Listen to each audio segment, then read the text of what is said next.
Good evening. I'd like to call to order regular meeting 2025-02 of the Planning and Zoning Board. Start with the Pledge of Allegiance. Mr. Warner, would you lead us in the Pledge of Allegiance? Yes.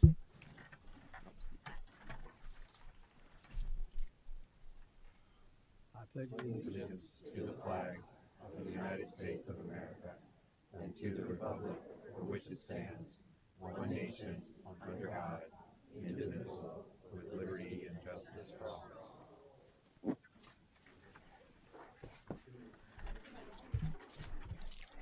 Thank you. May I have a roll call, please?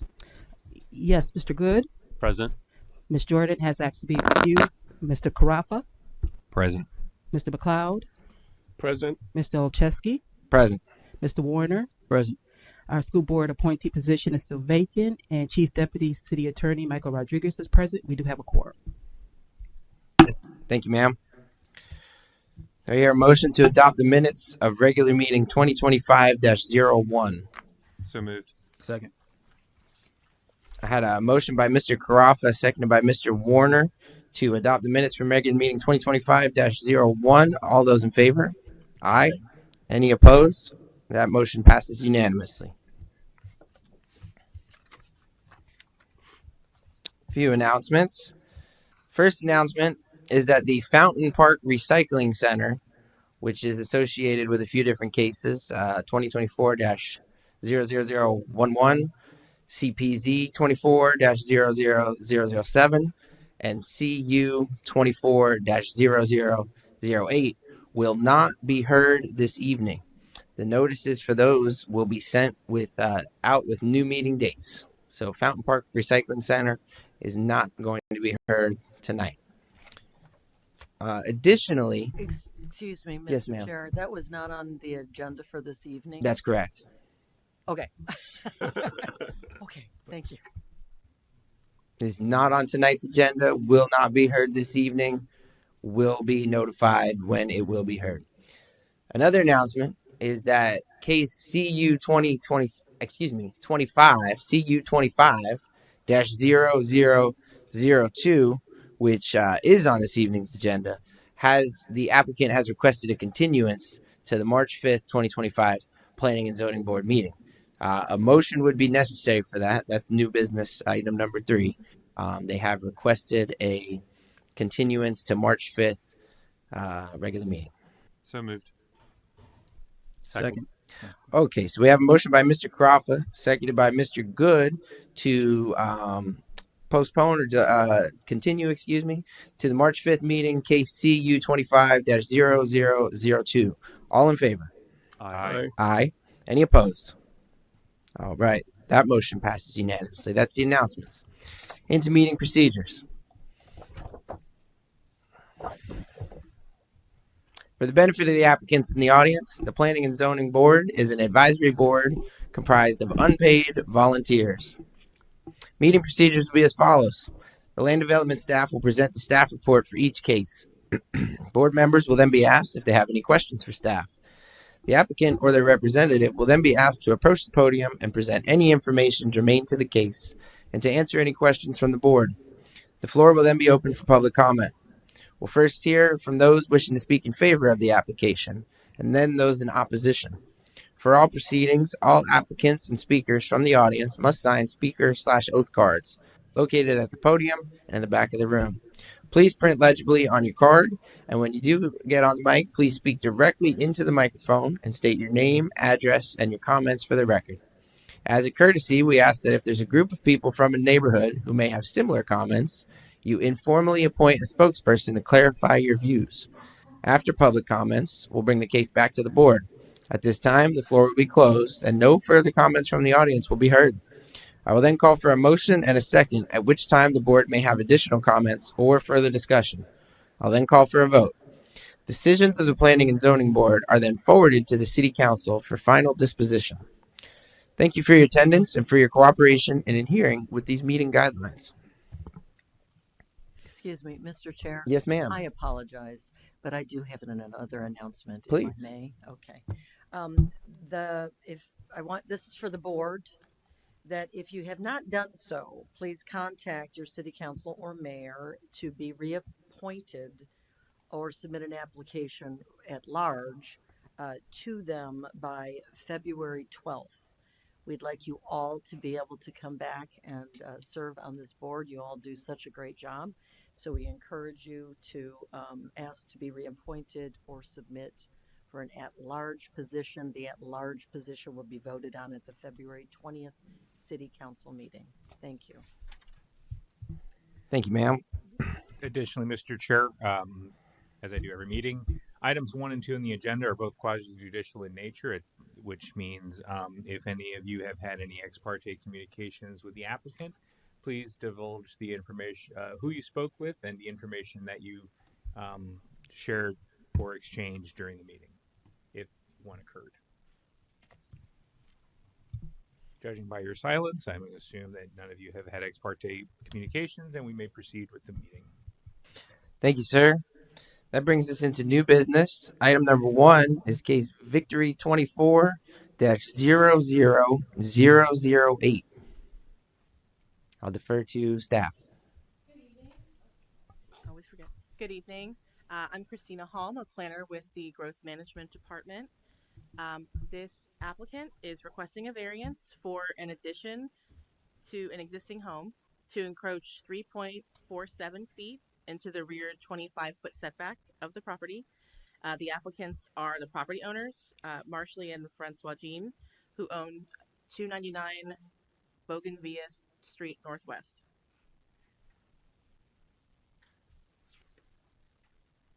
The site is approximately 0.23 acres, which is the size of most standard single-family lots in Palm Bay.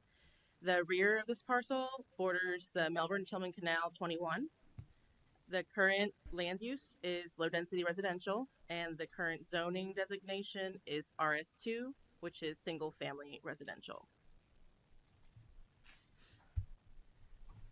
This application did not require a citizens' participation meeting, as it is a single-family residence. All required advertisements, mailings, and notices were completed per land development code requirements.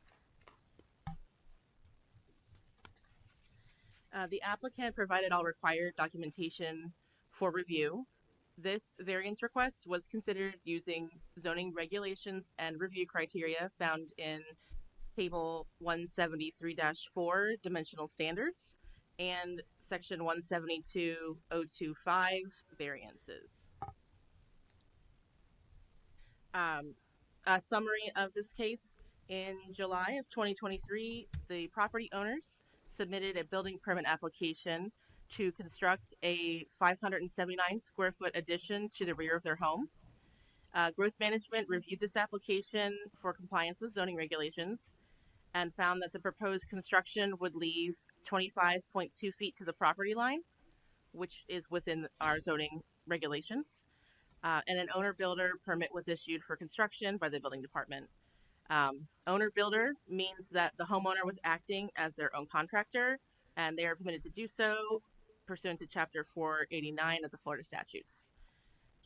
The statute allows a homeowner to build or make improvements to property for their own use or occupancy.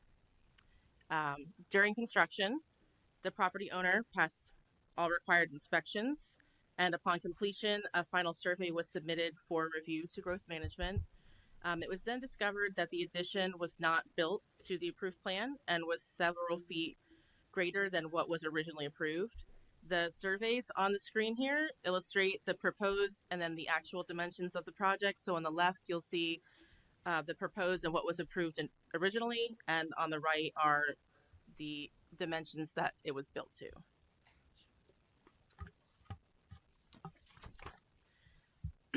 After considering this request for variance, staff determined that this site did not meet the criteria outlined in the Land Development Code.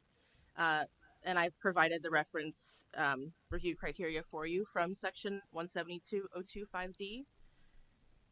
Variance requests must demonstrate unnecessary hardship, and that hardship cannot be self-imposed or the result of the property owner's actions. And in this case, the property owner was acting as their own contractor and was responsible to ensure that this project was built to plan. So based on the facts presented, staff cannot recommend approval of this variance request. The Planning and Zoning Board must recommend to the City Council whether to approve with conditions or deny the applicant's request. Thank you, ma'am. Members of the board, are there any questions for staff?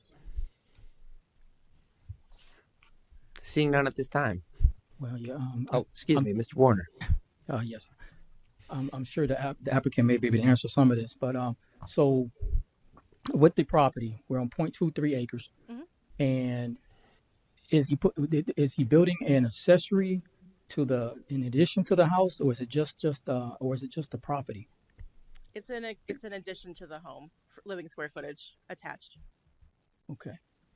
Now, is the issue also dealing with the septic? Is what I read. So, is this also something to do with the septic system and the septic, the way it's arranged? No, the septic, there was no Nothing about the septic. no septic system. Okay, so we're not encroaching. Okay. I do have a question. Sure. You said several feet. I'm looking at, is it 3.4 feet? Gosh, I can hear myself pretty daggone loud. The encroachment, is it 3 feet, 3.5 feet looks like? Yeah, just about 3.5 feet. So they're going so you're saying it went from 25 feet to 21.5 feet. Essentially, yeah. Okay, thank you. Question. Mr. McLeod. Thank you, Mr. Chair. Were there any errors on the approved plan? Any errors? Yes. Not to my knowledge. Thank you. Mr. Good. Yes, my question is this property, this home is built now, right? The home was existing and the addition has now been built. It is built, so it is encroaching right now. It is, Okay, correct. thank you. I want to clear that up. Okay. Thanks again to staff. At this time, I'll ask if the applicant or their representative would please approach the microphone and give us your presentation.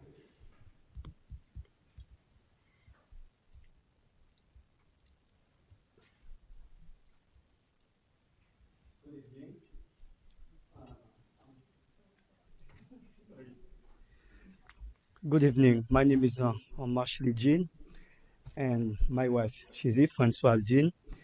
This is my case. First of all, I would like to say sorry for that thing happened. That's happened. I don't even know how. We just hired someone to do the job for us, right? And at the final, we take everything we done.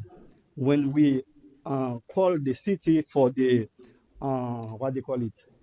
for the final survey, and they find out, okay, the survey had something 3.4 something. I don't know how that happened. And I remember only one time, the guy built the house for me. He said, okay, Mr. Jean, probably something might be hidden. I had it in the house. I said, how that going to happen? He said, yes, something may be hidden. I said, you sure it's not going to be a problem? Because I know he's a builder. I know he do the church, everything. I trust him, I say, man, I don't want to get any problem. He say, no, you're not going to get any problem. And he say, I say, wow. And at the end, I find out I involved in that situation. What I did, I go back to my engineer, to rewrite the plan for me and go to survey again to do the survey. This is the reason I'm here today, for apology for that happened. And I hope there's no that problem, not be of me, but that already happened. I hope you consider that situation for me. Thank you. Thank you, sir. Hang for just a moment, if you will, because I'll ask if the board, all right, we're going to go to public comment first. I'm going to ask the board. Board, do you have any questions for the applicant? Yes. Mr. Jean, Yes. was the contractor who built the addition licensed? I don't ask him, So because I know this guy, he built so many houses and the church. That's why I heard this is the reason I just hired him to do that for me. But I didn't ask him where's the license or everything like this. I didn't ask him those things. But only one thing I do know, I know he do the construction. Thank you. You're welcome. Mr. Warner? Yes, sir. Were there any permitting involved in the process? Excuse me? Was there any permitting involved in the process? You're talking the permit? Yes, sir. Me? Yes. Where did you? Were My you- permit, I take my permit on the permit. So you pulled a permit. Yes, I pull my permit. Yes, on the permit. Yes, on the permit. I'm going to jump in here. Actually, I'm going to defer to the board for a minute. Mr. Crawford, do you have any questions for the applicant? At any point in time when the city came out and inspected the project, did they tell you that there was a problem or that it deviated from the plan? Yeah, at the last minute, when everything finished done, I just called for the final survey, and the survey said maybe something added. And when I sent everything to city, they say I have to, go to variance, all those things that they reason. So, But not when they came out and surveyed your At the- slab or the framing or anything like that. no, I filled out that until the final survey. Showed me that. Thank you. Yes. Thank you, sir. Mr. Good? Yes, my question is in looking at the picture, it looks like let me make sure I have the right one here. But it looked like the part that was encroaching, is it a screen room or is that hold on. Solid wall. Oh, is it solid wall? Okay. Yeah. That's Must be looking what at you it. wanted to say. Yeah. Screen or solid wall. Okay. I was just thinking if it was a screen structure or if it was a solid wall, but it's a solid brick block structure. Thank you. And Mr. Good kind of leads me into my next question. What's the purpose of this 529 square foot building? What the purpose? What was the purpose? The purpose, the addition finalement, because we are the family of 6. I got 4 children and my wife 6. And because the first house we had, it was 3 and 2 bedroom. Me and my wife, to add another 2 bedroom, because the family, we got the larger families. My mother-in-law, my mom, my sister, sometimes they come down here. This is the purpose of the to add another 2 bedroom, in my house. Thank you, sir. You're welcome. Mr. Jean, the drawing on the left is what comes from the permitting process that the city said, this is good, build this. Did you draw that drawing? Which one exactly? The one on the left side. You're talking about this one? Yeah, the left, the first one. No, I don't quite understand that question. Did you draw it? No, I think when they put the fence for me, I think someone drew the line. They drew it for you. Someone drew it for me. They drew it Yes. for you. Yes. See, the trouble is that you declared that you were going to be the oversight. You were going to make sure everything was on par. You were going to make sure that plan was perfect. You designated yourself the guy. But in reality, you paid somebody else to do it. Now, if that other person was a licensed contractor, they wouldn't have had any problem declaring themselves the licensed contractor that's the guy and that's going to oversee it. But now we're in a situation where your oversight, because you declared that you were going to have the oversight, has brought about this problem because it slipped through the cracks. So unfortunately, we can't hold, in the view of this variance, we can't really hold the person that constructed it for you, accountable for that decision. We can only look at you because you designated yourself as the contractor, even though you had somebody. And because of that, it makes it very hard by what they would say is the letter of the law to be able to grant the variance, because the hardship is due to you declaring that you were going to oversee it and the oversight happened. So it's very challenging. I hear your case loud and clear and why you did the renovation and so on. But I want to share with you that because of the interpretation of the law here, it's very hard to be in this situation. I'm going to just share that with you. But I just want to advise you, moving forward or anything else, that if you're going to declare and then actually pay somebody that says, no, I'll have it for you, that's not going to be the best choice, not in stuff like this, because then you might end up in a predicament like this.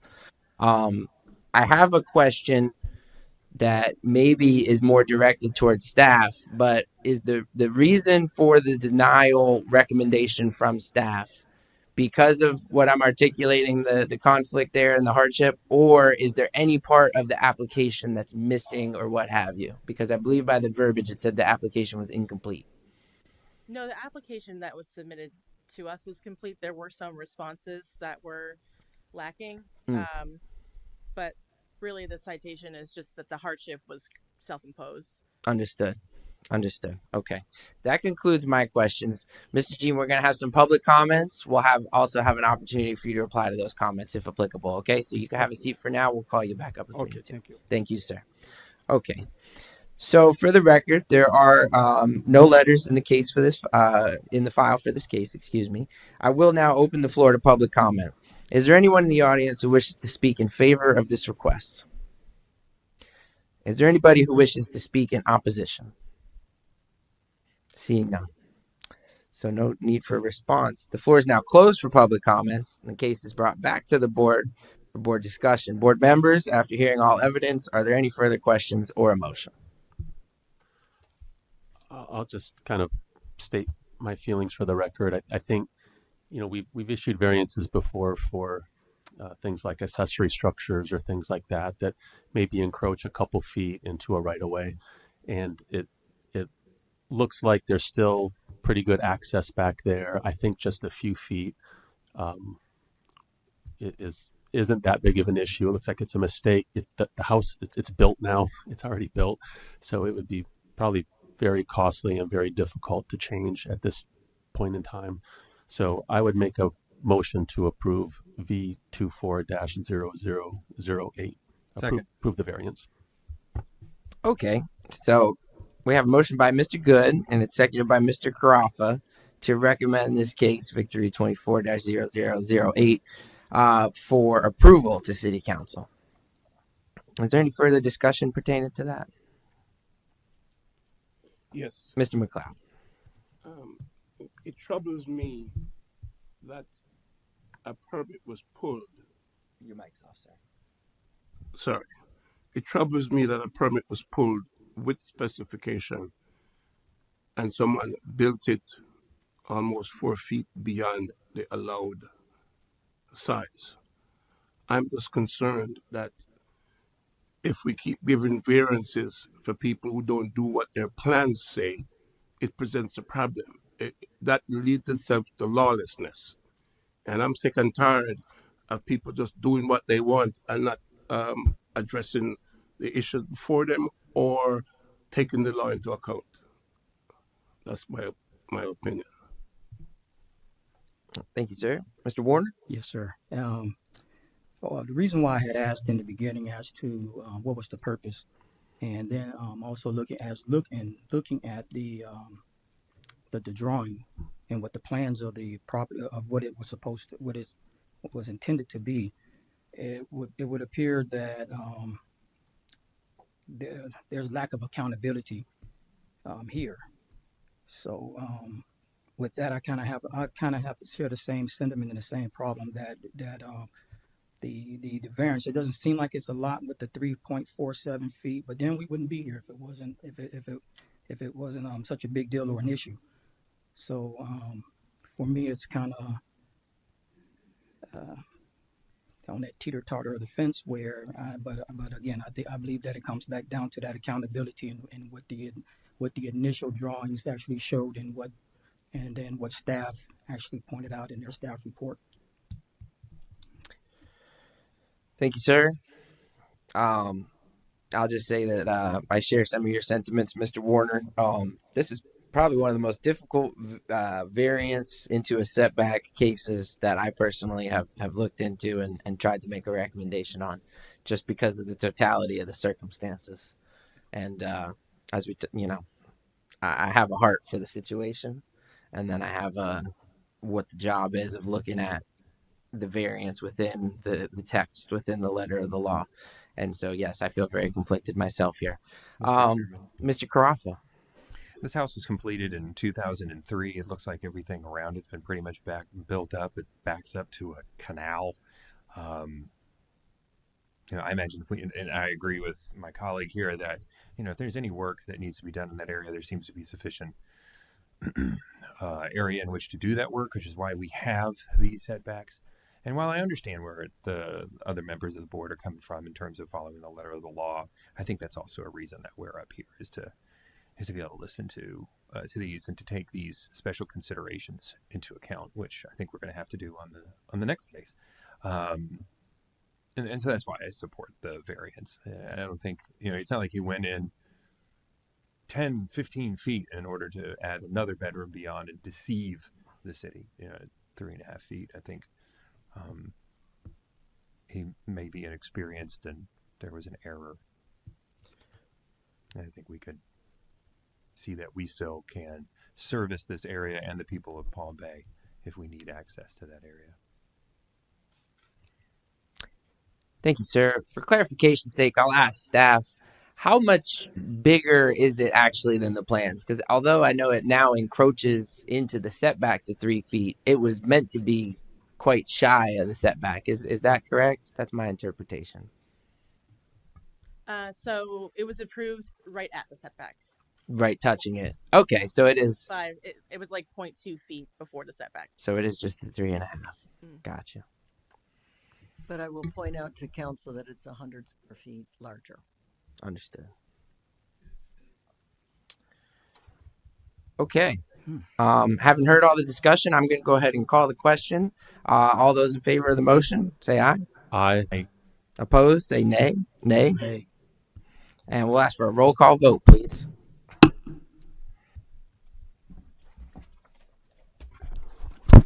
Mr. Good, Aye.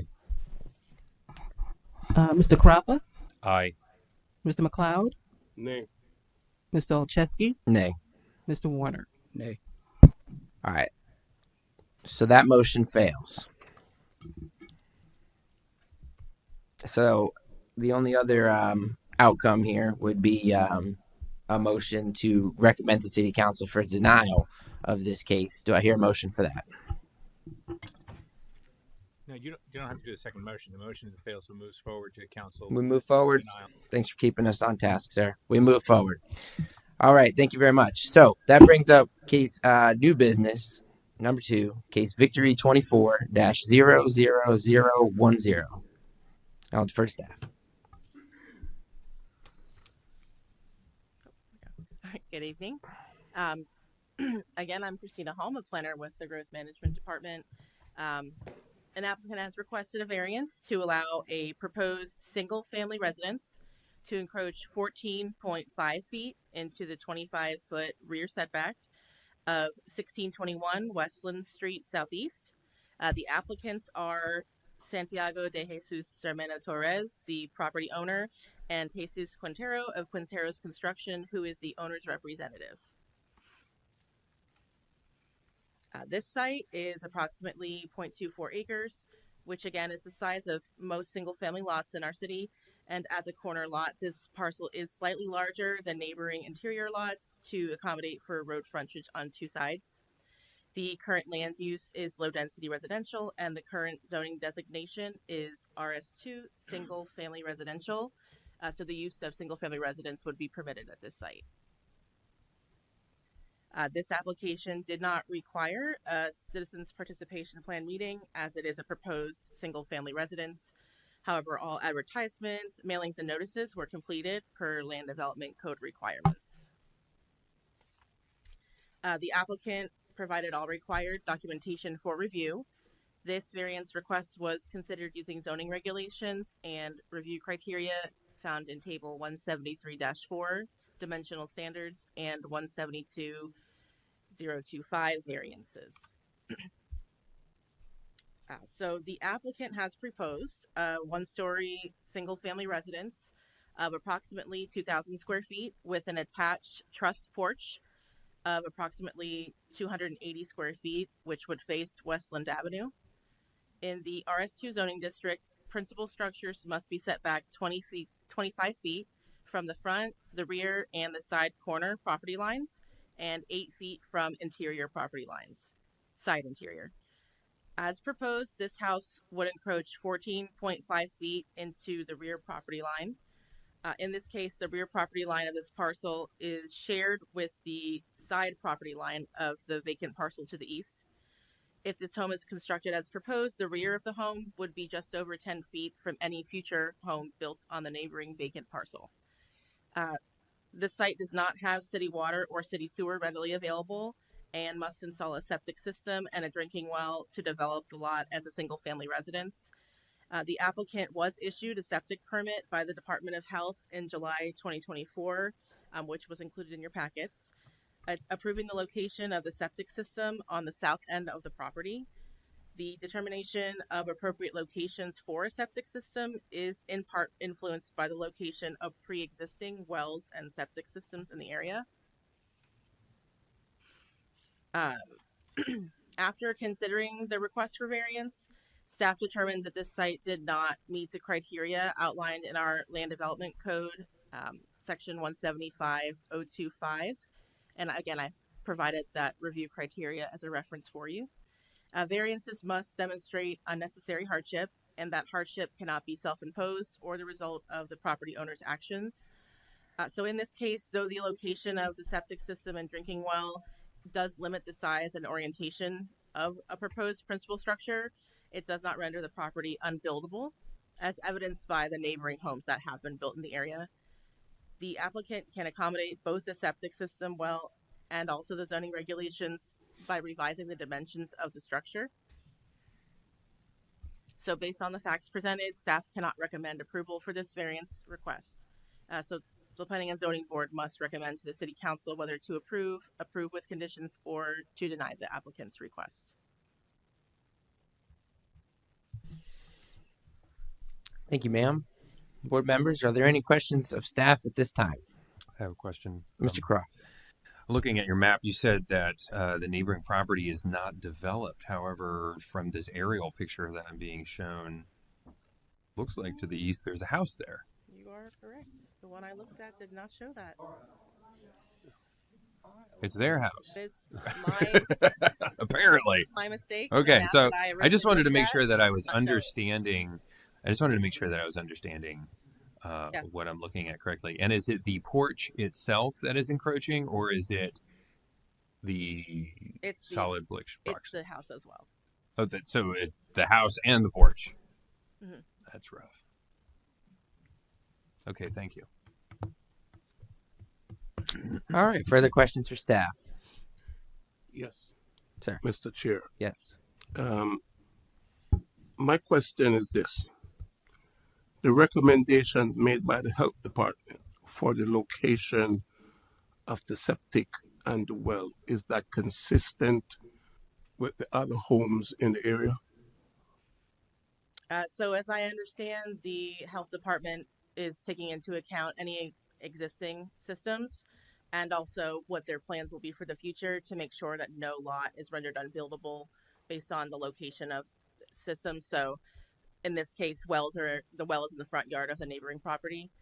So the septic has to be at least 75 feet away from any potable water source. So I believe the only place it really would be permitted would be in the rear of the property in this case. However, the health department doesn't consult us in these matters. Now, the proposal by the contractor and the homeowner, Mhm. does that meet the guidelines that you just mentioned? I'm not sure exactly which guidelines the health department is looking at because it's not provided to us. We are just provided with what they approve as the location, which is just not consistent with our zoning regulation. Thank you. Yes, sir. My question is then the property. So 0.24 acres. Sounded like the septic system is going into the rear of the house. Is it because it's a 4-bedroom versus a 3-2? Is it or is it a 4-3 or 4-2? Because of where the septic has to be located. So it's up to the contractor, the owner, how they want to design the house. But what the health department has said is like, this is where the septic has to go. And they give them a buffer as far as how far you have to be away from that system, the drain field. So this was submitted as a building permit application. And once growth management reviewed it for the location of the structure in relation to everything else. It just doesn't meet the setback requirements for zoning, but I mean, it meets the requirements for the health department.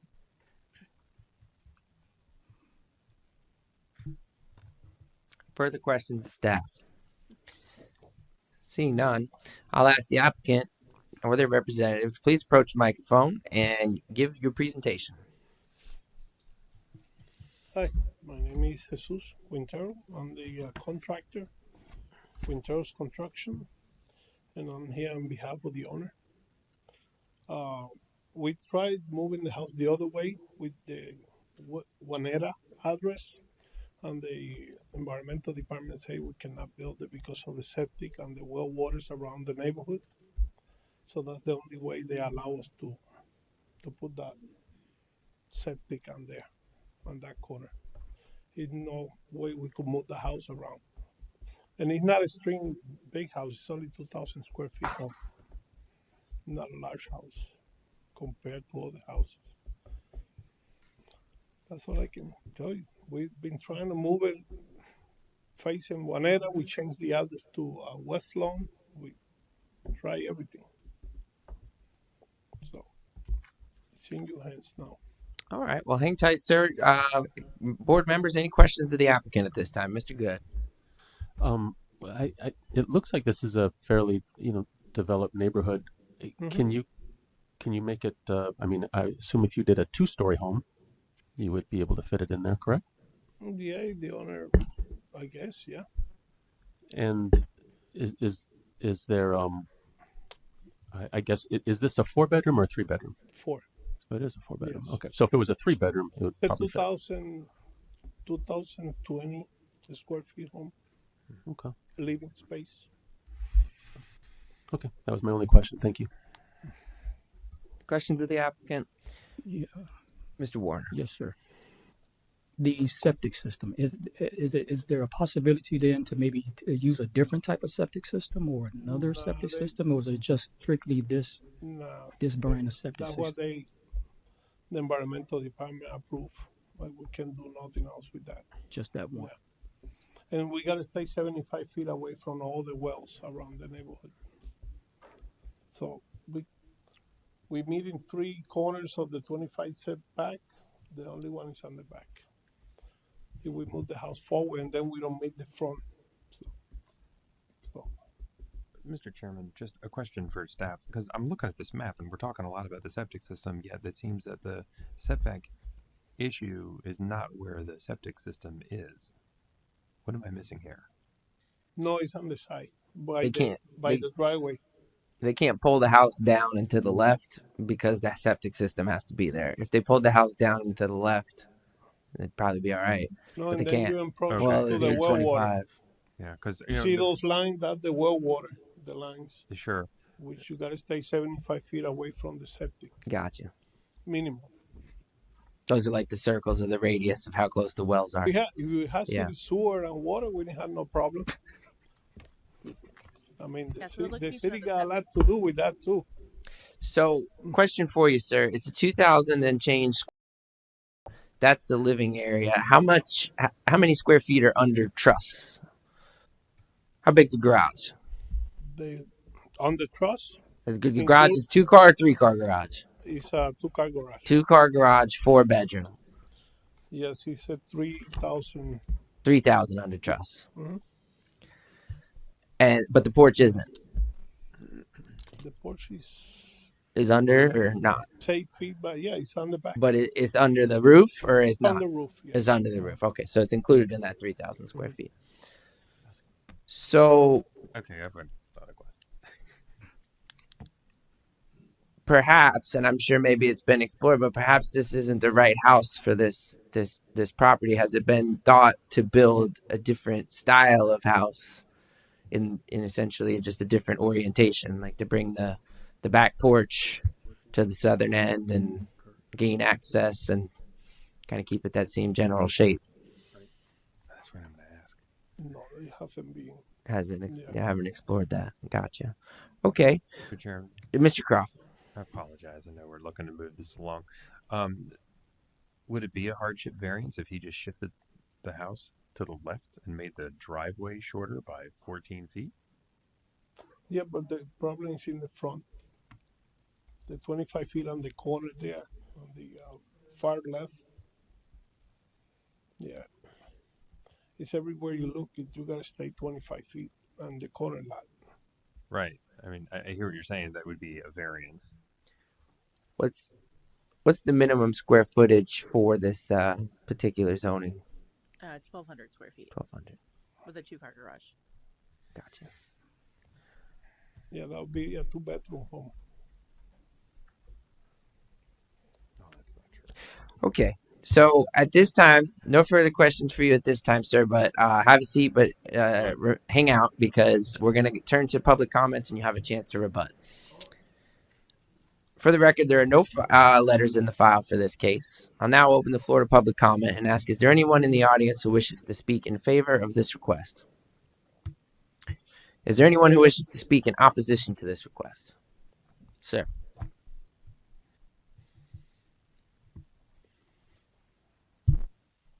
Bill Batten, 586 Ocean Spray Street, Southwest. My only opposition to this is the fact that we set guidelines under our building codes, what we expected to see. But I'm a firm believer in landowners' rights, landowners' use. But when you buy your land, you need to know what you're trying to put on that land and what you're allowed to do before you start your process. And 58% of a variance request on the land mass, to me, that's substantial. That's what I'm saying. But I understand the concern. I understand the fact of where the septic tank is to where the multiple wells are within the neighborhood and where the other people's septic tanks are from the people behind them. All of these things hinder where you can put your house. But that's part of the process of deciding where you want to buy your land to build your house. As part of the problem lies in people not doing their homework before they decide what they want.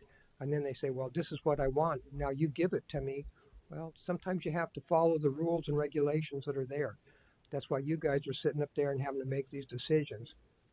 And I understand that, but we asked for these codes, and we just had the code upgraded, and we're in a continual living process. If we find that the setbacks and stuff aren't feasible, that's what we need to look at. But as it stands now, when you ask for 58% of a waiver on your land mass, that's substantial. Thank you. Thank you, sir. Next speaker.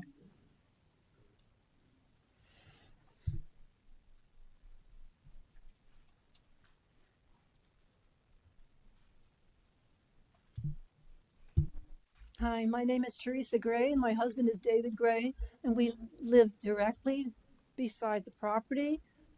The property line in question is just west of our house.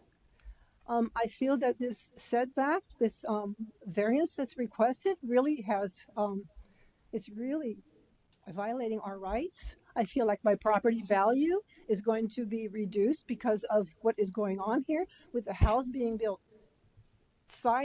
actually it'll be the only house on that side that will be built northwest, and all our other properties are faced south and north. I feel like my privacy is going to be it's going to obstruct the visual scene of the house. We're going to lose, I think if we decide to sell our house, we're going to lose buyers because there's going to be such crowding. And I just have so many concerns about it, but I was told by a realtor that we definitely would lose property value and it would inhibit our rights, to sell our house.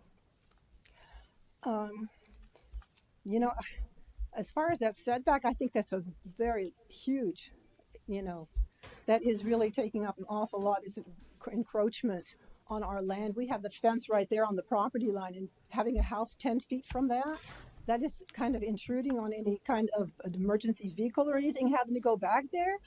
And it's a fire hazard because our houses will be kind of close together.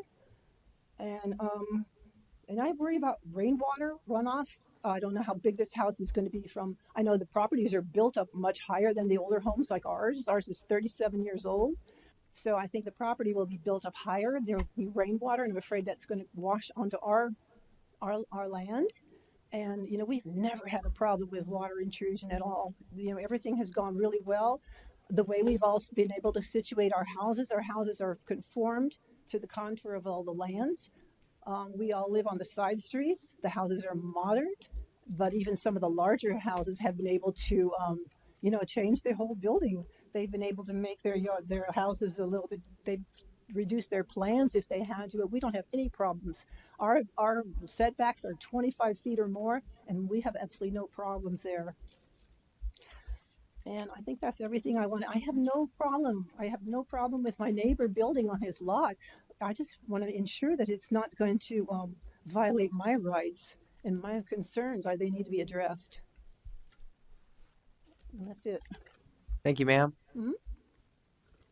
Is there anyone else who wishes to speak in opposition to this request, sir?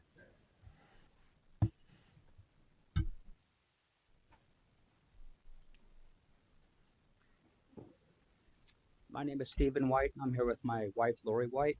We live at 1625 Tibbetts, which is the next street over, which is 3 lots over from where this proposed house is going to be built. I find issues with the plan. One major issue is where the septic tank is going to be at, which is the right-of-way for the power line for utilities, for cable company and FP&L to come in there to work on the power lines. They have to drive vehicles between the houses to get to the power lines. They won't have access on this property because of the septic system. They're going to have to come up my property behind my house to access the power pole that feeds that house. That's one major issue. I recently had an issue with that because FP&L, when they built the house next to me, they disconnected the power to my security light by mistake, and they had to drive across my property twice, once to hook up power to the new house next to me, and once to rehook power up to my security light. And they drove on my property twice because they couldn't get through there. If you look at the mailing that we got, you can see I've got it cleared around my house for a fire break and for FP&L access to my property. Now, the houses on the end of the street won't have access because of the septic tank specifically. You can't drive a power truck across a septic drain field. It'll fall in the drain field, so they won't have access. They won't have access north-south between Dave's house because it'll be too close to their house. They have a chain link fence. I have a chain link fence. So how are you going to get utility companies to come in to service anything there on the property? We have overhead utilities. We don't have buried utilities like in Bayside Lakes. Plus, all of our houses, mine was built 29 years ago. Mine's 1,100 square feet. Dave's is 1,100 to 1,200 square feet. Joanne, who lives right around the corner, hers is 1,200 square feet. You want to put a house in there that's over twice as big as our house and encroach on our right-of-way, that's obscene. And I don't know how it can be approved to put such a big house on a small lot. This isn't like Bayside or up in West Melbourne where you have 0 lot lines and city water. Our 3-street neighborhood doesn't have city water or city sewer. Everybody 3 streets north of us or 3 streets south of us in Wyoming have city water. So that's not an issue. But our neighborhood doesn't have city water. So we're all on well water and septic. So that's a major issue. When I had my well redone 3 years ago, I went through a whole ordeal because when they drilled the second well, it was 2 feet too close to my septic tank. So they had to come back and re-drill it. It was their mistake, didn't cost anything out of my pocket, but it was the aggravation that they came and put in a new well and didn't measure it properly. So when the county came out to inspect it, they said, oh, you're encroaching on that 75-foot whatever thing from my septic tank to my new well. So that's going to be the same issue with the well water, the utilities, the power, and all that. So that's my main thing. if you want to build a 3,000 square foot house in a neighborhood that has 1,200 square foot houses that have overhead utilities, you need to think about, I'm going to put the footprint of my house here.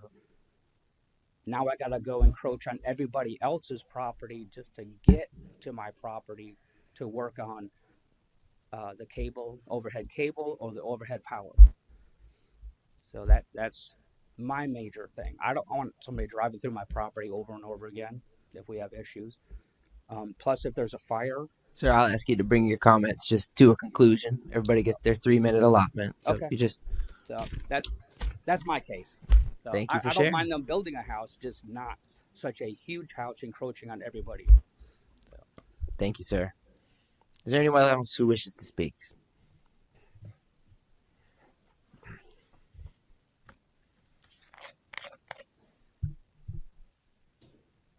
My name is Jeff Denman. I live at 1617 Juanetta Street. I live across from Dave and Terry Gray.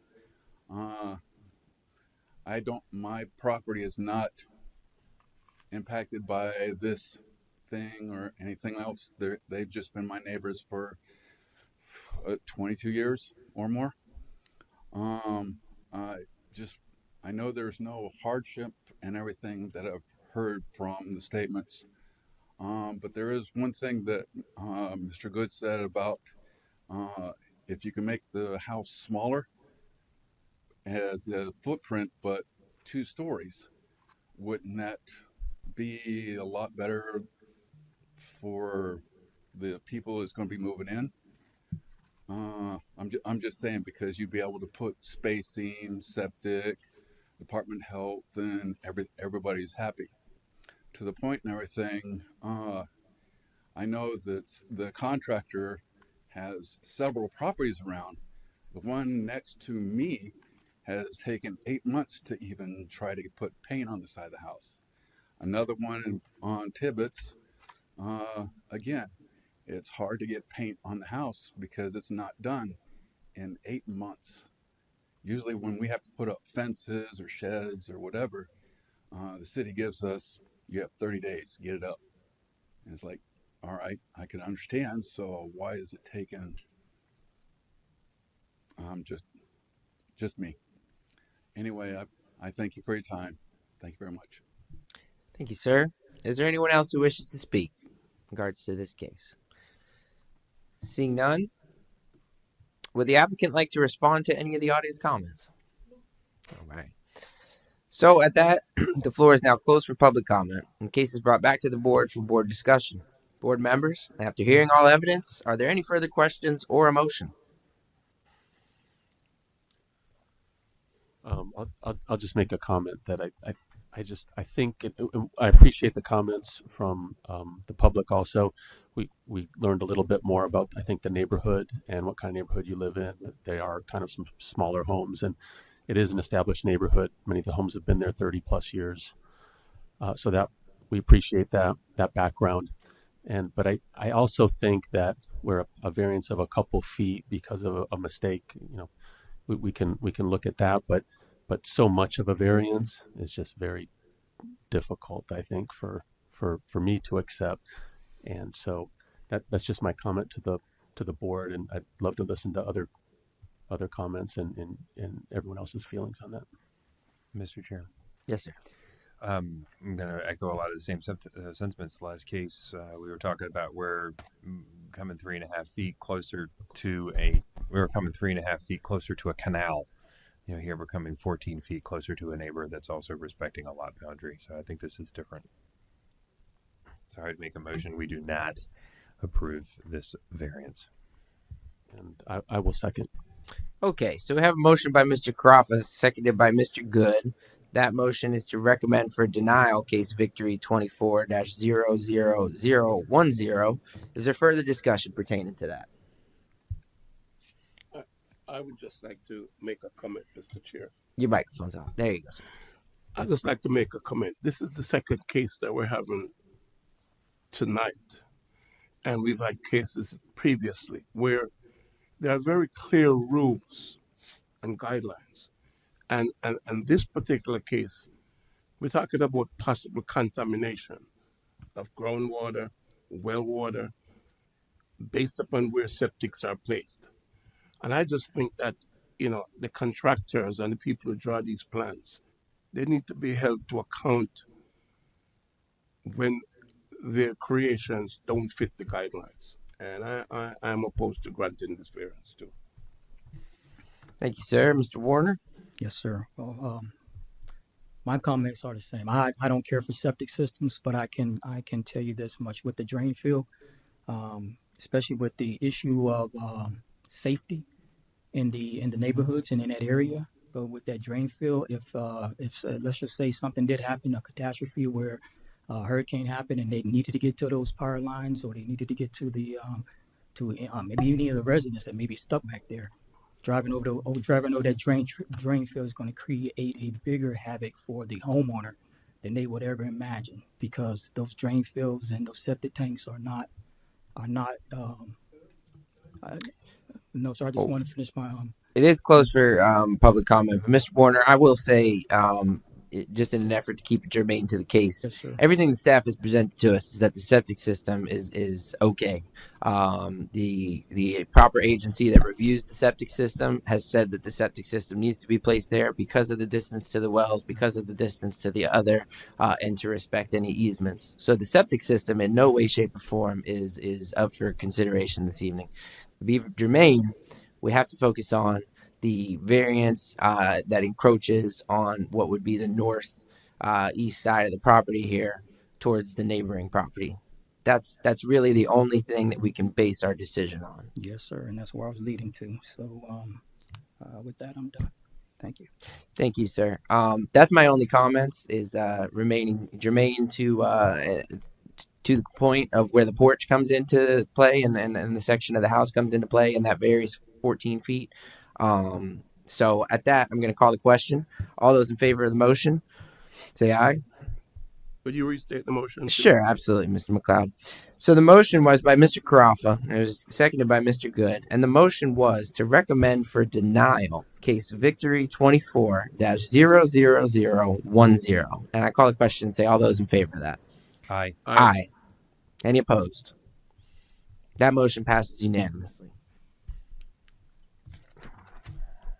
This brings up new business case number 4, which is CP 24-00010. I'll defer to staff. Good evening, Chair and Board. Debbie Flynn, Senior Planner with the Growth Management Department. The applicant is requesting a large-scale comprehensive plan future land use amendment from the county's neighborhood commercial and residential 1 unit per acre designations to Palm Bay's urban mixed use land use designation, aligning the 133-acre site with the urban mixed use designation currently applied to the eastern portion of Ashton Park. The site is located south side of Micco Road, 0.3 miles east of Interstate 95. To the north is the proposed master plan community known as Lotus Palm Bay. To the south is government managed lands, part of the county. And to the east is the proposed eastern portion of Ashton Park. And to the west is the county light industrial transient tourist commercial land use, which is vacant.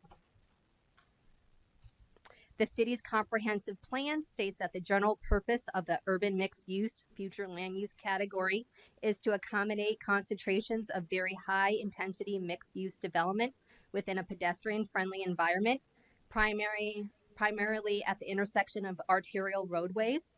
Typical uses shall include a range of housing types, commercial, office, recreation, and institutional uses.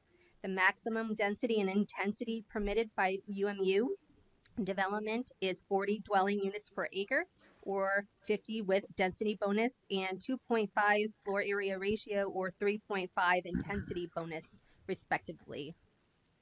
On April 29th, 2024, the applicant held a citizen participation meeting at the Holiday Inn Express and Suites on Malabar Road, which 2 property owners and the applicant attended. The applicant has submitted the required review documents, including the application, the boundary survey, the site sketch, the factors of analysis, which you have in front of you tonight, the citizen participation plan and report, environmental natural resource assessment, letter of authorization, and legal acknowledgement. Ashton Park is a proposed master plan community in Palm Bay designed to create a vibrant downtown district with public spaces, job opportunities, and walkability. It will include a 30-acre school site for possible elementary and/or middle school, extensive green spaces, parks, regional trails, and a master clubhouse with various amenities for residents. On September 7th, 2023, City Council approved Ashton Park's eastern 1,435-acre project site for a future land use designation of urban mixed use, which included large lot, single-family apartments, and townhomes. It would also offer commercial and industrial opportunities for potential end users, creating jobs in Palm Bay and providing a true live, work, play environment. Today's proposal request aligns with the same UMU designation. The western section of Ashton Park will include the downtown district, which was originally planned for the eastern area. The updated design features 645 multifamily units and 222 townhomes situated next to a town center, which will offer 300,000 square feet of leasable space. The community plans to extend St. John's Heritage Parkway from the northwest to Ashton Park's eastern edge, running parallel to Micco Road. The new route will offer a faster connection to St. John's Heritage Parkway, alleviating traffic congestion on Micco Road. Ashton Park is collaborating with the nearby landowners and the city to extend the parkway and utilities through East Emerald Lakes and Lotus Palm Bay, which is to the north of this project.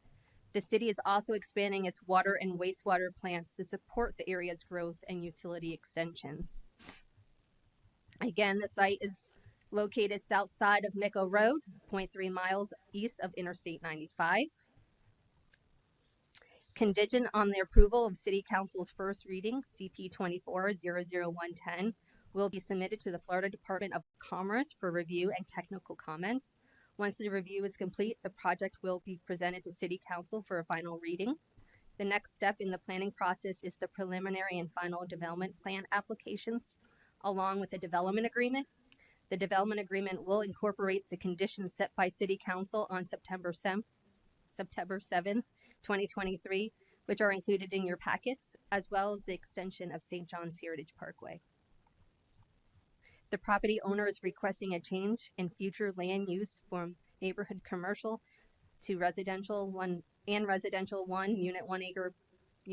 per acre to UMU to allow a mix of regional and neighborhood commercial uses within the town center, as well as apartments and townhomes, providing a true live, work, and play environment. The applicant met the factors of analysis criteria. And staff is recommending approval. I am more than happy to answer any questions, and the applicant, Jake Wise with Construction Engineering Group, is here to present as well. If I may, Mr. Chair, I just want to clarify that this request, what this request is, this property was annexed into the city, but the land use was never changed. So the current land use is the county's land use. So we do need to change the land use to something in order for it to be developed in the city. So I just wanted to clarify that to you all, that this is it. The existing future land use for this property is neighborhood commercial and residential one that is a county land use. Okay? So in order to develop property, the land use does need to be changed. Okay? I just wanted that brought to everyone's attention. Thank you for that, ma'am. Where I usually turn to the board for questions first, I'm just seeing the opportunity. I'm going to ask my question of staff. Why do we have to change this now when the construction is not really happening? Oh, I'm not suggesting that you have to change it now or to what is requested. I'm just stating that in order for this project to move forward, it will need to be changed. To move forward in the city, let me put it that way, it would need to be changed. But typically you have to have the land use and the zoning in place before you do any development, as you well know. Understood. Understood. So just kind of to hone in there, Yes. is it the staff's sentiment that it is a positive thing for the city to do it now? And if so, why? I believe that I'm sorry, No, that no Debbie had expressed it because the rest of the acreage, almost 1,500 acres to the west, was changed, and they have what do I want to say, a development design that is proposed, not approved, that the city agreed to previously as far as the land use change, correct? And so this is actually part of that big whole project, and they're proposing to bring in, another mixed use or a continuation of that mixed use project. So Okay. it's just part of a larger project that has already been, the land use has already been approved. Understood. Thank you. Thank you for that clarification. Are there further questions of staff? Mr. Good. Yes, I have a question. I just want to make sure I heard you right. So, right now it is zoned one single family residence per acre, I think, or right? As And well did I as hear? neighborhood commercial. It's zoned for both right now. That Land area, use. since it's so large, it's zoned for two For two, okay. But then county I, designation. but then I heard with this new designation, it would have a density of up to 40 units per acre. Was that That's correct? per our comprehensive plan. That's the most it could be. This is a combined over 1,500 acres. So this is a very large piece of land out here. But it doesn't mean the applicant is going to provide that. It's more than likely going to be a lot less than 40 dwelling units per acre. Okay, thank you. Mr. Chairman. Please, sir.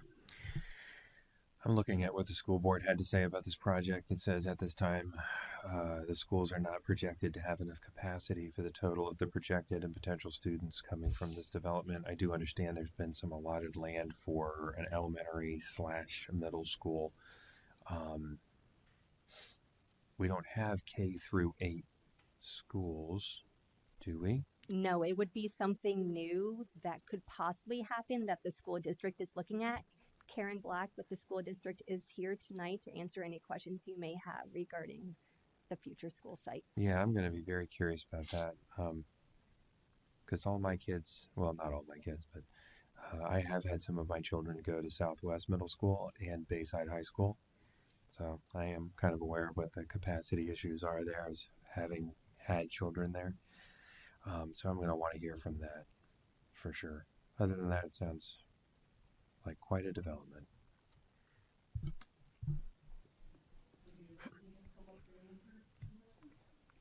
I would just like to know how we're going to fit all the kids in there.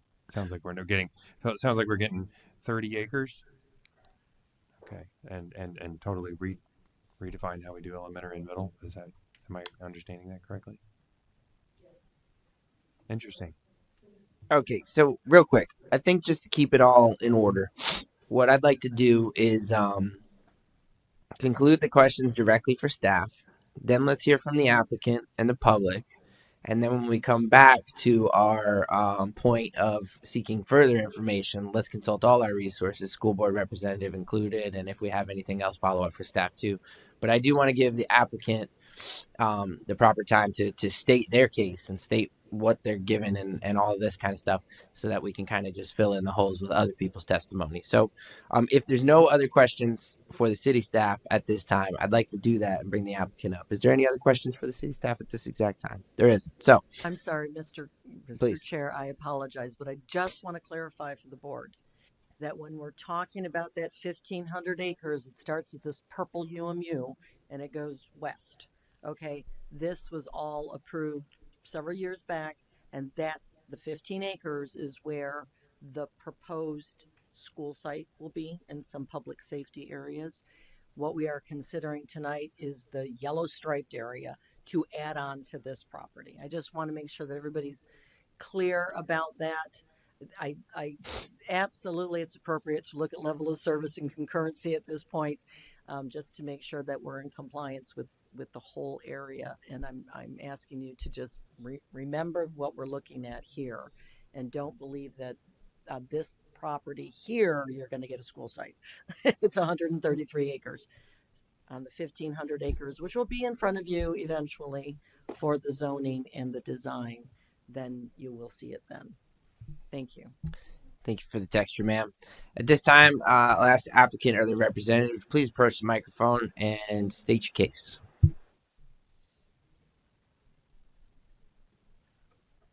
Thank you so much. Jake Wise, civil engineer for the project. Business address is 2651 West O'Galley Boulevard. I did bring a handout that I think might help clarify some of your questions, if it's okay to approach Please. the board.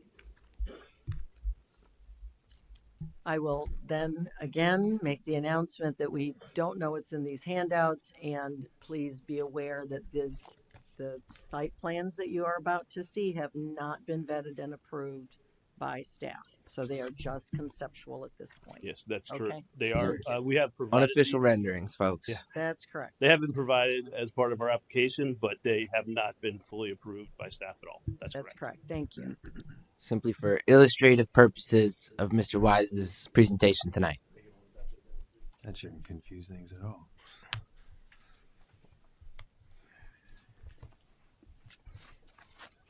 Thanks, sir. No. Oop, short two. Thank you. Here's one. Okay, thank you so much. So, what you're seeing here is a project that we did bring before the board a while ago. Those of you that have been on this board a while ago have seen it. This master plan may look very similar because it is a similar layout to what the Planning and Zoning Board saw previously when they previously recommended approval unanimously for the UMU future land use to the east. So if you're looking at this first page, and again, just to try to hopefully make things simpler for you, there's a big red boundary line to the far left, which is to the far west with a blue background. That is the 133 acres we're discussing tonight.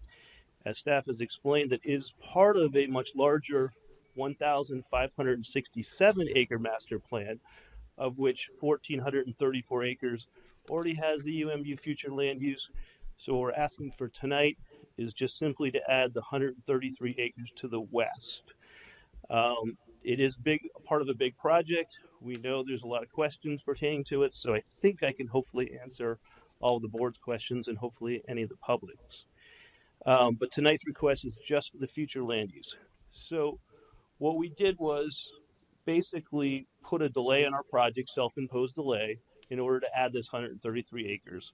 The original project, for those of you that were on the board at the time, had a small kind of little town center that was going to be just kind of like a little downtown little area that would be mostly fed by the residents around here and some of the other nearby residents. When we had the opportunity to add the 133 acres to the west, it just about gets us to I-95. That gives it much more of a high visibility. So that gave us the ability to create a true town center, a true downtown area that we're pretty excited about. And so we did take the time to delay our project. We took the time to hold back on moving forward with the zoning and the final development plan and developers agreement, all the things that go along with the eastern 1,430 acres. So what you see tonight is a revised overall master plan that creates that town center to the far west, which is within this 133 acres. If you notice to the north on this scale, you might not be able to read it, but you'll see there's like 3 rectangles cut out. Those are cut out because we've been working closely with staff to provide a fire station, to provide a police station. And then if you look at the very kind of center of the site, and I'm colorblind, if I get the color wrong, I apologize. This kind of green area right here in the middle, that's the 30-acre school site. So we've met multiple times with the school board to work out the ability to provide what their needs are. Their needs are not high school in this area, but their needs are K-8. So the school board's actually come to us and said, we might do our first K-8 school on this property. And I'm sure Ms. Black can identify more details than I can about that. So yes, we met with the school board, we met with the city We wanted to understand their needs, and that's where we're providing the school site, the fire station, the police station, and all of those types of improvements. We're also, as part of this project, working closely with, directly to the north of the 133 acres, is a project called Lotus. This board has seen Lotus Palm Bay before. If you remember, it's a 350-acre project. It brought the parkway through the east side of Emerald Lakes, down the very east side of Lotus to this corner right here of the 133 acres. So the northeast corner of this 133 acres tonight that you're would be voting on is where the parkway extension comes to Micco Road. And then we propose to bring it through our project as you've seen before and as you see it on here. So this development is working with both Emerald Lakes and Lotus to be able to extend the parkway, and that would include utilities and the 4-lane road. Right now, if you've been out there, the interchange is completely built and the parkway runs west of Babcock Street, but dead ends on the east side. So we're pretty excited about the significant traffic and utility improvements that would be a party to this project, and of course the Lotus project to the north. And if this board recalls, you guys did recommend approval for that project as well. So with that being said, the project is unique because it does have, to the south is actually Indian River County. That's the St. Sebastian River State Park. So we're very excited about having that to our south and working with some interconnectivity for horseback riding and hiking and things like that. To the north are Eels Preservation Lands. And so that is Brevard County owned property, and that has the same opportunities and interconnectivity to be able to allow for the horseback riding and things like that. We provided a lot of public parks. We provided trailheads. We've provided big areas for vehicles with horses, with trailers to be able to park, kind of like if you have boat ramps, those types of parking facilities as well. So we're really pleased to provide this kind of public-private park system, interconnected linear trails, things like that, that provides that true kind of walkable community that staff was presenting earlier, with the town center being that commercial hub that now can be utilized by traveling public on I-95, the easier access for the rest of the Palm Bay residents, and for this and the surrounding developments as well. Let's see. So this is just step one. You're asking about timing. What we were wanting to do is to get the future land use approved for the entire project, since we have the 1,400 acres already approved. We have applications that are forthcoming, met with staff multiple times to show our master plan vision. And so what'll be coming back to this board in the future, if this future land use is approved, will be a final development plan, a developer's agreement, and the zoning request. So this is basically your second time seeing it, and then you'll see it a couple more times down the road for the ultimate overall master plan. So it's still a lot coming, but this is the first major step to get the future land use work through it. As you saw in the staff report, there is 10 criteria. We did meet all of the 10 criteria. I promise I won't go through them all unless you have specific questions, but that's why we have that recommendation for staff approval. We did provide an economic analysis for the project, which was, in my opinion, pretty jaw-dropping when you look at the overall potential for this project overall. We are completely compatible with the exact same land use to the east and with the land use that was recently approved by this board and council to the north. You asked about the density. Yes, the future land use allows 40 with some bonuses up to 50. We're proposing less than 4 units an acre for the overall project. So we're not going to be anywhere near 40 or 50 units per acre at all for the overall. We're also working with the local developers to the north. There's a proposed charter school coming, which also kind of helps bridge the gap for the Brevard County school system, as they move forward, hopefully with their public school here. But we're also working with a charter school, not on this project, but just to the north as well, because there is a shortage today, and the charter schools are able to move a little bit quicker typically with the development of their schools.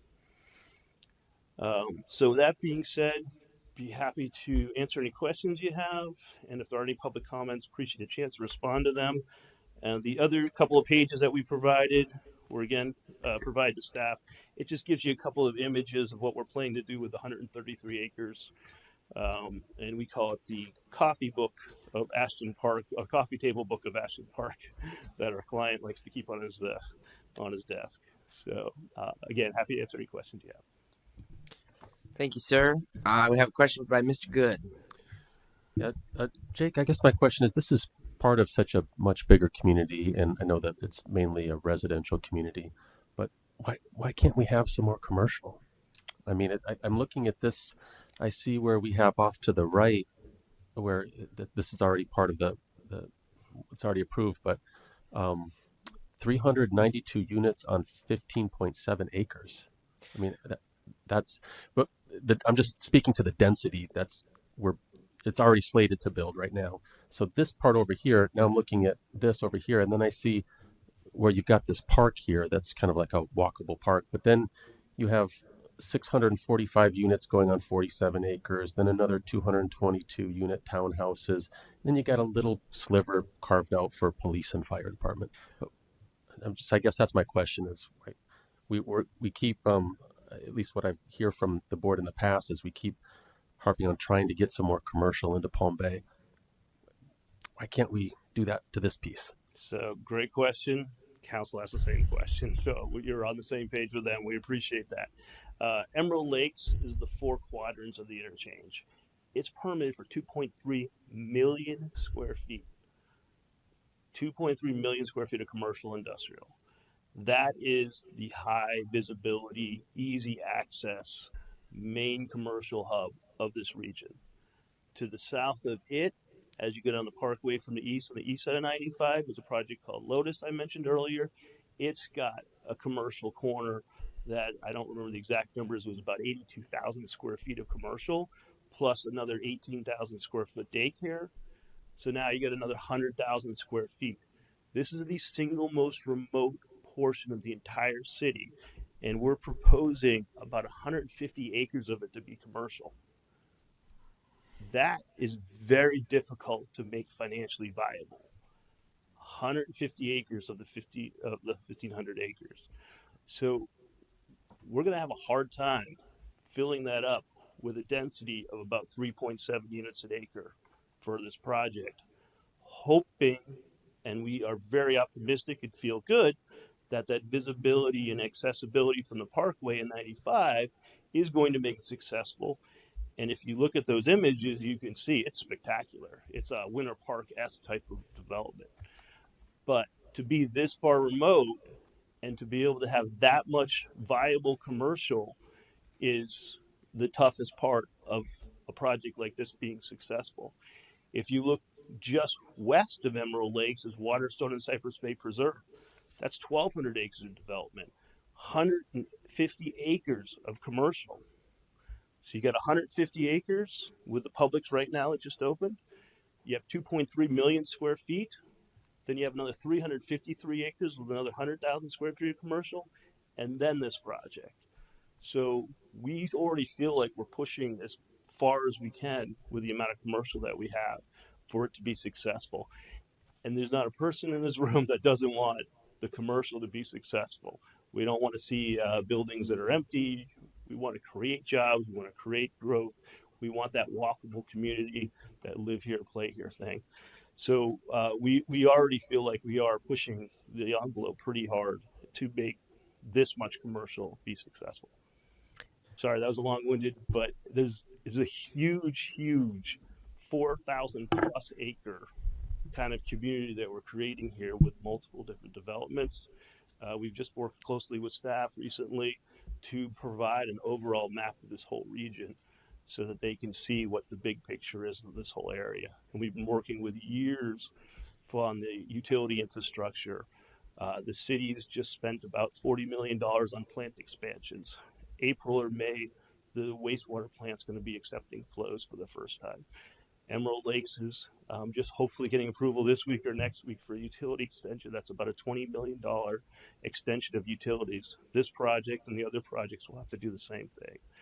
So to get that very first CO on a house or an office or a Publix or whatever it is, we're talking about hundreds of millions of dollars in investment just to get the roads, utilities there to be able to do this. So that's why you're seeing the amount of commercial that we're proposing, and that's why we did delay ourselves, and we did it ourselves to push this 133 acres to add it onto the project, because we do think it can increase the amount of viable commercial. Thank you, sir. I'm going to jump in and just notate that we ought to stay germane to the future land use, and we ought to heed our advice of our growth management director in the fact that although this is structured very much like a site plan, it is not an official site plan. Commercial could go all the way to the northeast corner, although, of course, Mr. Wise will tell us it's not gonna. But the plan really doesn't exist, and so that's why it's kind of hard to have it in front of us and ignore its existence. But it doesn't exist. We're only trying to designate a future land use. And at that, we're trying to designate a future land use of a relatively small section of land. My question still stands, Mr. Wise, about the timing, but moreover about the particular future land use, because urban is the first word of it. And as you just described, this is about as rural and barren and far away from anything related to urban that and you can be in the city of Palm Bay. So I just don't understand. I really just don't understand. And that's why I feel like it's my duty to say so. How and why this section needs to be designated as such right now before there's really any relative trace of an urban environment. Yeah, if you look at the definition of urban mixed use, this does fit that mold in the comprehensive plan. And even with the reduced amount of commercial that was previously on the 1,400 acres to the east was unanimously approved. So what we're doing is actually increasing it with this proposal, making even more of an urban mixed use than what was previously approved by adding the 133 acres. So we're taking what was already approved, making it more of an urban mixed use type of project than it was. And if you do read, I don't have it in front of me, I'm sorry, but if you do read that definition in the comp plan, this does fit that mold. We also have a few different types of underlying land uses that the city has available for these types of mixed use developments. And this one, in our opinion, and staff was agreeable, and council was agreeable before, this board was agreeable before, that was the best one that fit this use. Right now, we've already voluntarily annexed it into the city, and it has that county holding that staff identified. So we're just asking for the future land use to be 100% compatible with what we have already done to the east as part of this master plan, and then compatible with what's to the north. If you guys own the land and included it in the annexation, why didn't you include it in the original land use? At the time, it was not part of the project. It came under contract after the original submittal. So how did it get annexed into the city? The other landowner annexed it separately from the project? It was already annexed, yes, sir. So before this project happened, there was a bunch of county land, and this little parcel of 130 acres had already been annexed into the city, but never given a land use. If I may, please, please. Yes. Because council brought it back to our attention. When we back in 2010, 2010, the whole area minus what we're considering tonight was designated as a special planning area in the city. It's in our comprehensive plan. It was designated as Micco Village. This whole area, along with the area to the north that you see on the plan here in blue, which is now Lotus. It was all designated in the city. Big, huge ordinance in regard to it. The land use was changed to this special planning area known as Micco Village, correct? So it was already designated and looked at in the city as going to be a high intense urban area. I think that might help you find where we were before and where we're going today. So the city back in 2010 had already planned this area to be a big urban use area. I think at the same time, that's when they came up with Emerald Lakes. I think it's one point I was on the DRI committee. It was something else. Was it Emerald City or something to that Yeah, it effect? had a different name originally, different Exactly. landowner. I'm dating myself. This land wasn't annexed into the city at that time yet, though. This tiny 133 acres, no, sir. So all of this area was designated in our comprehensive plan as a high intense urban area, but at the time it was known as Miko Village. Okay, so then back in, oh Lord, when was it, Jake, when the land use was changed to UMU? About a year and a half ago. Oh no, it's been several years. No. 23. That sounds Was Right. it That's not 23? right. It's recent. It's not several years ago. So that's where all my confusion comes in, is how did this land end up in the city way before the whole project did? Like, I literally don't believe that. Like, I'm not questioning it, but I'm questioning it. Oh no, all the land was already in the city, and it was land use. This whole plan. project got annexed into the city Oh, at some point, I don't know when. in the recent past. No, the whole the only yeah. areas that got recently annexed in were these areas to the north here, north of Miko Road. Yeah, so Miko Road comes right here. All of this was already in the city. Just the 300 acres was annexed in recently. It's been in the city for a while. All of Understood. this So the stuff south of Miko Road was annexed into the city long ago. Correct. The big proposition, and now that I see the house, I remember the people that live here. That north portion was annexed in. So south, including the purple. Now you guys just took ownership of the property relatively recently.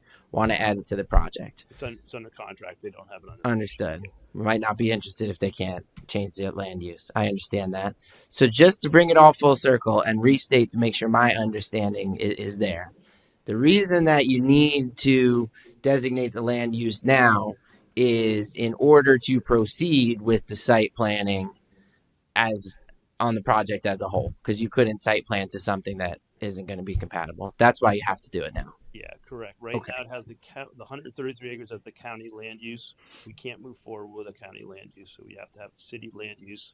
That, of course, we would like it to be compatible with our master plan vision. Understood.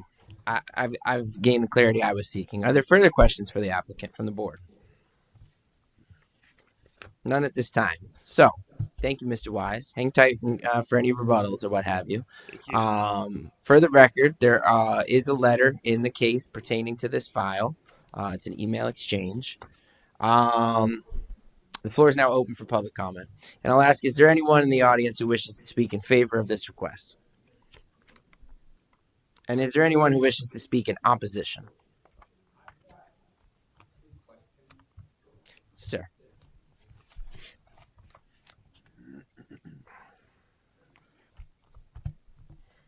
Bill Batten, 586 Ocean Spray Street, Southwest. The biggest question or opposition that I have with this is the time frame that we've taken to get to this point. And we're talking years and years. We're talking, in some cases, we're going back to Miko Village. Well, even before Miko Village, we had some of the things that were being proposed before Miko Village, because Miko Village was to the east. We had stuff that was be going along right along the St. John's Heritage Parkway, the initial build. So that was even before 2010. And yet we're still looking now like, well, where is the connection from the St. John's Heritage Parkway to Miko Road? We haven't seen any of this. We've watched the expansion of the population. We've had the expense of onto our police department, the expense onto our fire department, but we've yet to see the connection of St. John's Heritage Parkway coming into Miko Road, that's what the whole big thing was. We're going to have the St. John's Heritage Parkway expansion onto St. John's. Well, now they're going to be connecting that portion, if they ever get their act together, to where it's going to connect to Miko Road. Well, that's great. You're coming down, you can get onto Miko Road. Miko Road has to be expanded into all the way over to the Babcock Street and to the east also. So it has to be 4 lanes. Yet they're trying to tell you how good this is going to be, because you're going to talk about all the things that are to the north of Miko Road. Well, that means the residents have to cross 4 lanes of traffic in order to use the resources just for fun that they're trying to talk about. That's number one. Now, why run the St. John's Heritage Parkway parallel to this 130 acres, all right, parallel to it down to nowhere? They're saying, oh, look, we're going to expand the St. John's Heritage Parkway that hasn't even been connected to the interstate yet on that side. Why run it through this piece of property they're talking about? What's going to be the advantage of that? I have no idea. My first complaint with next item with this one is, let's don't have any residents until they get the infrastructure completed. No residents can move in. This is a simple request. No residents can move in until we get an infrastructure there that they're promising us can be supportive to the community. Then let the residents move in. I understand this, well, we can't do it till we get income or revenue. I understand that thought process, but we've been watching for years and years and years. The residents move in, but we have yet to receive the infrastructure that coincides with it. The other thing they're talking about, they're making comparisons, and they showed you, they didn't show the public, the big bird's eye picture, and they're talking about all these developments and all these things that are coming. We're talking, in one case, 15,000 new residents coming in with the road system as it is now. Because we may never see the completed infrastructure. That's 15,000 new residents.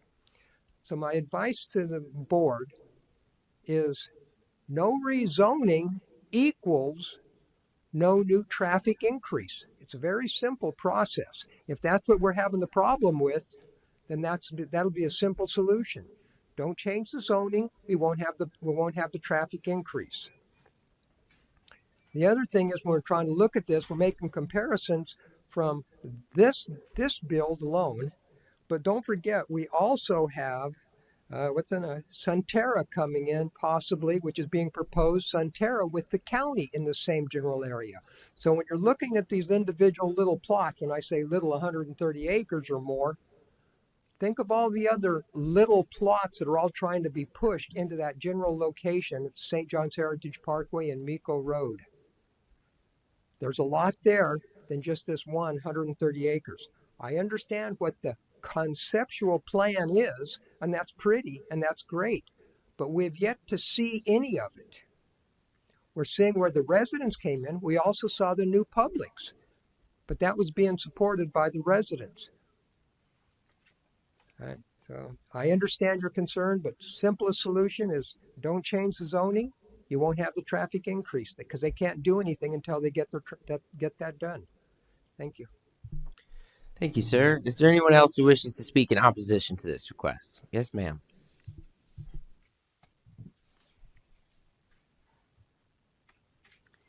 Good evening. Pat Dalper, 410 Georges Avenue, Northeast Palm Bay. I'm going to piggyback on Bill Batten, and I also want to say that I respect Jake Wise. He's always trying to do what is best for the city. But at this time, I will agree that we should not be changing the zoning. We had several workshops on the land development, and we set the zones. Now, why are we going to continue to change them? We already have a traffic problem, so we need to get our infrastructure squared away before we add more developments. And this is not the only city that is complaining. The citizens are complaining that there's too many people coming to their city. It's happening all over Florida. So are we going to look like South Florida or Orlando area? I don't want to look like that. And unless we get our roads squared away, we are going to look and probably an hour and a half sitting in traffic just on Maliboro Road in Babcock. It's getting ridiculous. I also don't want to see small parcels of land in neighborhoods that have been here for decades, putting in higher density in neighborhoods where they can't afford the traffic. They can't afford putting sidewalks in, one way out. Ma'am, I'll ask you to stay germane to this particular case, which I'll remind you and the rest of the board and the rest of the public is about the future land use of this particular property. Okay. So stop the rezoning. That's all I'm going to Future land use change. Yes, ma'am. Thank you. Is there anyone else who wishes to speak? Seeing none. Mr. Wise, would you like to respond?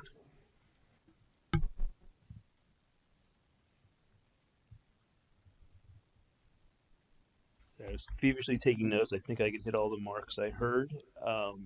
Time frame. This is a typical development. The property was annexed a long time ago. It doesn't have a city future land use designation, so nothing can happen with a property until it has a city future land use designation. So that's what we're here for tonight, is just the western 133 acres. This project doesn't happen without the parkway. It will not happen. So it has to extend the parkway, it has to extend the utilities, or there is no project. The parkway to the west of the interchange, to Babcock Street, was built by the city. This will be 100% developer-driven dollars. They're not going to make the tens of millions of dollars investment unless they know they have a zoning and a land use and some type of a master plan that is approved. And they can't get the first CO without that infrastructure in. We can't get a CO without the extension of the roads and the parkway. We won't get a permit for it. So that is the step-by-step process we have to go through. And as I mentioned earlier, we will be back. You're going to see us again for the zoning, final development plan, developers agreement, things like that. So this is just step one. And then all of our submittals, everything we do is public record. I know Mr. Batten is very good at researching what we submit for our projects, and some of the others are as well. So everything that we do is open for the public to review. Sunterra, another project called Rolling Meadows. Those are projects in the county, but we're still working with them for utilities and for roadways and things like that. So we are master planning this whole region together to make sure that all of those projects, whether they be in the county or the city, are going to be able to be provided. Understand the concern on other city roads, portions of Babcock, Malabar Road. Those roads are need to be widened. We know that they need more capacity, but this isn't that situation. This is a situation where they're going to build their own roads and provide their own improvements. What you saw in the staff report talked about widening Babcock and widening Nico Road. That's only if the parkway wasn't extended. But because we are doing the parkway as part of this project, or the project doesn't happen, those types of huge other projects would not be 100% needed. So at the end of the day tonight, we're just asking for the future land use on the 133 acres, which right now has a county designation. And as you can see, we're looking at a big picture master plan for not just this project, but the whole region. And the city has been great working with us on all of that as well. That's why you see police and fire stations. That's why you see a 30-acre school site. That's why we're running 24-inch water main and force mains for Bayside Lakes all the way down to this area. And that's why the city's invested $40 million into their plant capacities so that they could support this type of development. So with that, I'd be happy to answer any other questions the board has. Thank you, sir. Just for formality's sake, I'll now close the floor to public comment in case it's brought back to the board for discussion only. Board members, after hearing all the evidence, are there further questions or motion? I very much appreciate the conceptual drawing that we've been afforded. I actually thought that the school 30 acres was a piece of what we were talking about tonight. So, and I'm encouraged that we're going to hear it. Yeah, I see it. And I'm encouraged that we're going to hear about this again, because I'm definitely going to want to hear what the schools, just that the schools are on board and they're signing off on all of this. That's really what I wanted to hear. But I appreciate the explanation for your project. I'll just make a comment, Mr. Chair. Just my feelings. I think it's just the density is very high. I think it's also kind of odd that we have this planned on this new site. We're going to put in police and fire. well, we're putting in these thousands and thousands of units all over in this other area, and no one thought of police and fire. And I don't know. I just would rather. I think some of the public comments echo my own thoughts that maybe we should just slow down before we keep approving these high density type area projects. That's my thought. Thank you, sir. If that was a form of question, I could answer it. Well, I took it more as a statement, and I was going to I realized, Mr. Wise, I'm going to let you sit and see if anyone does pull you up for a question. Thank you, Mr. Good, for the feedback. My interpretation of what you said of, again, these illustrative only purpose drawings is that with this newfound land, it's a newfound opportunity to push off the resources to a different location and add more houses on the other location. But that, again, illustrative purposes, so we really don't know what it's going to come down to. Is there other feedback, questions, or maybe even a motion pertaining to this case? Mr. Chair. Yes, sir. Where are we going to hear from the school board rep? Well, sir, at this point, as far as questions, I think that we could vet them. But looking at this case and looking at what we have, I question strongly how germane speaking about the school is to this particular case. Is that given that we only have to decide the land use issue today? Yes. Okay, understood. Mr. Warner, any feedback, motion, question? Well, I did have a question for Mr. Wise, but I'm keeping it germane to this to the land use. Mr. Wise.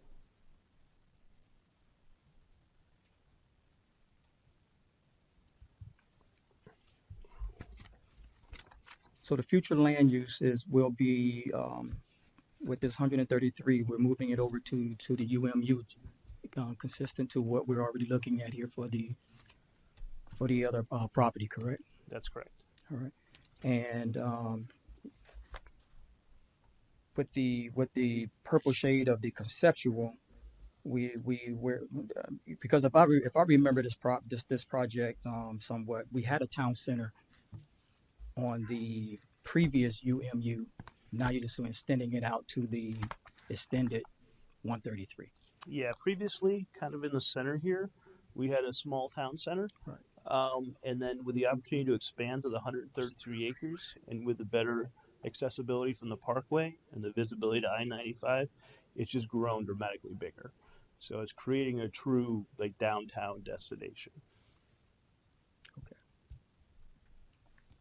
All right, sir. Yeah, that's what I needed to get a little bit more clarity on. So, which is why these illustrative maps are very tough to accept in these cases, because they're purely illustrative. They're not even conceptual. They're illustrative, and they can change because it's not formal. At a certain point, a real document will come that will be a real map, and they'll really be saying where everything's located. But we could approve the land use, and they could put houses all the way close to 95 in their town center in a different corner by the time they come for site plan, because some study told them to. Or maybe they found some coquina rock somewhere and they want to dig a ditch instead. They could do whatever they want. But germane to the case is the land use of 133 acres. Are we going to introduce this parcel of land into the city, although it's been in the city for a while, in the formality of a land use at this time? And is that land use going to be urban mixed use? So it's not even a change, it's a designation.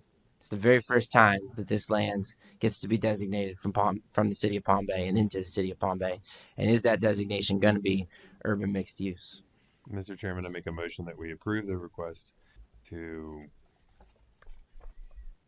gosh, I don't want to say this wrong, make the land use UMU. Did I get that right? All right. Give or take, my interpretation is that Mr. Crawford just made a motion to recommend for approval case CP 24-00010. Do I hear a second to that motion? Second. I have a second by Mr. McLeod. Again, that's to recommend case CP 24-00010. Recommend for approval to City Council. Motion by Mr. Crawford, seconded by Mr. McLeod. Any further discussion? Mr. Yes, yes. One final question, because I understand what we're doing here with the UMU, and I'm in agreement with that part. But you kept saying that getting your exercise today, Jake.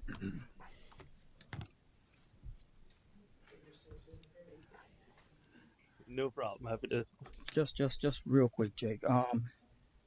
You kept identifying and saying that it would just kill the project. When you were saying it would kill the project, are we talking about the whole project, or we're just talking about the two that we just approved in 23? I was talking about the Parkway. The Parkway. Parkway is the critical part of this project. We have to have the Parkway extension in order to make this a viable project. This project's not viable to come off of Babcock Street, go up over I-95, down Micco Road. It's just not viable. You asked about the commercial, why there wasn't more. The Parkway is what makes this commercial viable. If we don't have that, the project just doesn't work. Same with Lotus. We said the exact same thing at that time for Lotus, and then years and years ago when we did Emerald Lakes, same thing. We have to have that corridor in order to be accessible and make the level of service of the roads work. And Micco and Babcock by themselves, how they exist today, won't work. All right. Thanks for the clarity, Jake. Yep. Thank you. Thank you, sir. Seeing no further questions or discussion, I'd like to call the question. All those in favor, say aye. Aye. Aye. Any opposed? Nay. All right. Let's get a roll call vote, please. Mr. Good, Nay. Mr. Carafa, Yay.